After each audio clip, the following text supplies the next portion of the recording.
Tak dengar nasihat jiran, pemuda ini tetap sewa rumah tinggal. Diganggu nenek tua, haiwan peliharaan mati.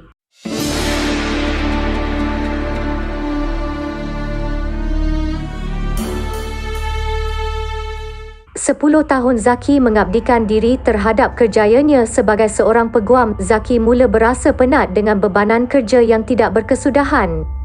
Kehidupannya mewah namun jauh di sudut hati. Zaki tahu dia tidak gembira dengan kehidupannya dan mengambil keputusan drastik untuk berhenti kerja. Tanpa sebarang perancangan, Zaki berpindah dari kota Kuala Lumpur yang menyesakkan dan memilih pulang ke kampung halamannya di Tumpat, Kelantan. Ketika mencari rumah untuk disewa, Zaki terpikat dengan sebuah kediaman lama yang terletak sedikit jauh daripada jiran tetangga namun pemandangannya cukup mengagumkan. Zaki juga terkejut apabila pemiliknya hanya meminta sewa sebanyak RM300 sebulan. Zaki segera bersetuju dan berpindah masuk seminggu kemudian.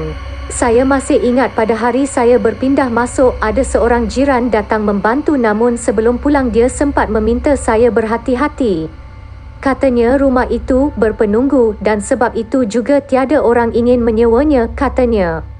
Zaki tidak mengambil pusing akan hal berkenaan meskipun terdetik di dalam hatinya tentang kata-kata lelaki itu, apatah lagi dia tinggal seorang diri di rumah itu. Secara teknikalnya Zaki tidak berseorangan kerana dia turut membawa Kiddy, Marshmallow dan Atan iaitu kucing kesayangannya tinggal bersamanya di rumah tersebut. Bagi mengisi masa lapang, Zaki turut membela arnab dan ayam di halaman rumahnya yang agak besar. Selepas hampir sebulan tinggal di rumah itu, hidup yang disangka tenang mula berubah menjadi mimpi ngeri buatnya dan apa dikatakan penduduk kampung mula menjadi realiti. Pagi itu, Zaki menemui 3 ekor arnabnya mati dalam keadaan menyayat hati seperti diserang oleh haiwan buas.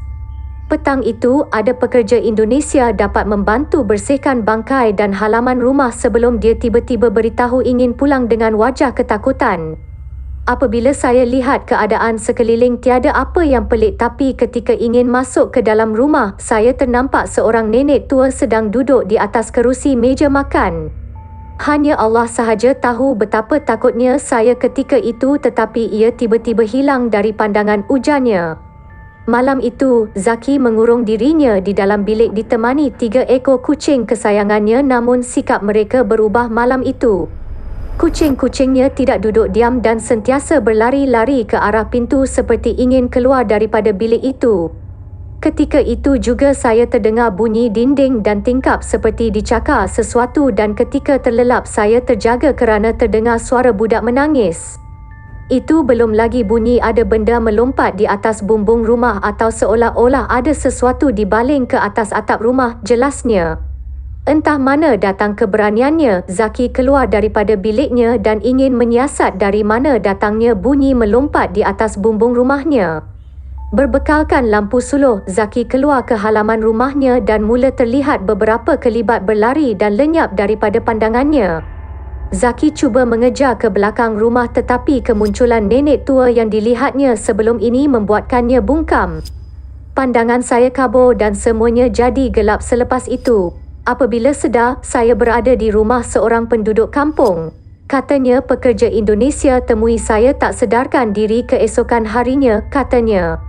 Meskipun tiada kejadian lebih teruk berlaku namun Zaki mengambil keputusan berpindah dan pulang ke Kuala Lumpur.